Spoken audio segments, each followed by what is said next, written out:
and Dwayne Wade right at the bottom of Anderson Varejao. Welcome to your Kodak moment, Anderson Varejao. Curry, way downtown. Bang! Bang! Oh, what a shot from Curry! Ladies and gentlemen, welcome back to the 3OT show. We haven't done anything since the restart happened, but we're not really going to be talking we're not going to be talking basketball games today, I don't think, or that's not what we're going to be doing now. Jamal Adams just got traded, so we're going to talk about that. I got our resident Knicks fan Kevin here. Hello. And they just got their new head coach, so why don't we start with that? Kevin, what are your thoughts on Tom Thibodeau for 5 years as the new savior of the Knicks? You said it yourself, 5 years. I swear. I don't see 5 years speaks a lot. 5 years says that they have complete faith in Thibodeau, like building this team and growing with like all of our players and developing them correctly. Now, I don't know if he's gonna be there for the whole 5 years, because with the way Knicks coaches have gone through like this decade, I give him 2 or 3 years, and then probably if he doesn't do anything, they get fed up, and then they fire him. Here's how it always goes with Tibbs, like always, every time. Tibbs gives the team some success, so they get a little bit better. Then they end up he ends up overstaying his welcome, and the players get sick of him. And then there's really not much left to do, because once they start getting sick of him, they stop playing hard, they sag back down, and then he gets fired after like 3.5 years. That's what happened in Chicago after they stopped winning. That's what happened in Minnesota. And now it's the same thing that's going to happen in New York. Unless he increasingly changes the way he coaches, which, I mean, for a coach as hard-nosed as Tibbs, I don't really believe he will. Probably not, but you know what? I'll give him this. I am excited to see what he does with Mitchell Robinson. I'm more excited about RJ, but why don't you talk about Mitchell Robinson a little bit? I mean, I remember when he was in Chicago, Joakim Noah, Defensive Player of the Year. Yeah. And then when he goes straight to Minnesota, I don't know if you would say, but I feel like Towns got much better defensively. No, he didn't. he didn't. You want to bring up the memes? I can bring up the memes with him trying to, He didn't get better defensively, and also they had a bottom 10 defensive rating every single year that Tibbs was there. What about before then? Was it worse? I mean, I don't know. It stayed at bottom 10, and if you're a defensive coach, you should at least be doing better than bottom 10.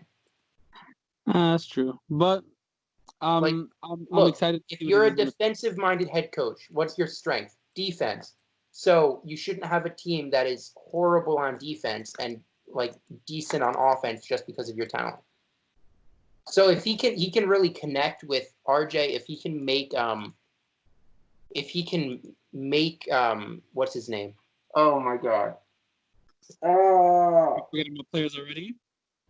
If he can connect with RJ, if he can really get Frank to be a starting guard as this defensive specialist, if he can get Mitchell Robinson to stop fouling as much, then yeah, they could be a really good defensive team. But are all of those things going to happen? I can only pray. Yeah, I mean, look, that wasn't the coach I wanted. I told you I'll deal with it. I'll deal with it if Tibbs has to be our coach. I love how Knicks fans just talk themselves into Tibbs as a coach. Not even 3 years, but 5 whole years. I don't think you should really be worried about that, because even if what's his name? Fizdale was hired for 3, and he got fired after 1 in 10 games. Yeah. Again, I don't know. I don't expect Tibbs to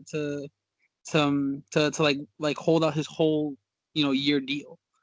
I don't expect it at all. That hasn't happened for a while now. That a coach actually goes through with his whole contract.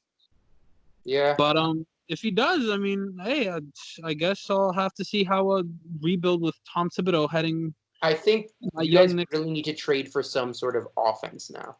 Because, like, Tibbs, if he can figure out the defense, then you already have a good amount of defensive talent. But Kevin Knox is probably going to be gone. And I think that's kind of deserved, honestly, with how horribly he's played. So Kevin Knox is going to be gone. Who on the team is, like, a real offensive, like, can carry the load on offense? It's not Julius Randle. No. It can be RJ Barrett, but you think RJ's really going to be able to focus on offense that heavily? I'm not sure. Like, it's such a scary situation for Knicks fans, I think. And I'm lucky that I'm not a Knicks fan, but it's such a scary situation for Knicks fans because there's so much uncertainty in the Thibodeau hiring. Like, the idea of Thibodeau has always been better than what Thibodeau actually is. Yeah. But we'll see. I mean, hey, if we can get Devin Booker, I guess that'll be our If offensive. you guys can get D-Book without giving up RJ and Mitch, do it immediately. Because, I mean, look, you got RJ as your, like, not necessarily, like, kind of lead guard, like your main ball handler. You got Devin Booker, who's going to be doing everything else. You got Mitchell Robinson, who probably already fits with Devin Booker better than DeAndre Ayton does, despite the fact that DeAndre Ayton is the more talented player. Mm-hmm. Like, there is a path to this working for the Knicks. But it's a hard one to walk, and it requires Tom Thibodeau to be a good coach and not the coach he was in Minnesota. It requires, like, 2011, 2012 Tom Thibodeau without the crazy minutes. Mm. I mean, and I don't know if it's too important, but I want to see if they let him bring in his, like, I don't know if he has like a coaching staff that he wants to bring in or if he's actually okay with everyone that we have right now. I feel like he'll probably keep Mike Miller as an assistant coach, but I don't know if he has like some assistant. Mike Miller an assistant coach? Yeah, but I mean, I don't know. I mean, I'm really sad that Mike Miller is no longer the head coach. Yeah. Yeah, he had a good run though. I mean, he did great. Teams should legitimately be looking at him as a future head coach. Yeah. Like, I think if Lloyd Pierce doesn't work out with the Hawks, JB Bickerstaff with the Grizzlies, like, Mike Miller has to be on the short list with them. Come on. Yeah. Well, I'll just leave with the fun facts so we can switch over to Jamal Adams. He's gonna be our 13th coach in the past like. Wait, 15th? 13th. So in 2 decades. Yeah. Kevin. No. 13. Lucky number 13. I mean, here's the thing. At least it's not Mike Woodson, and at least it's not one of the Van Gundys.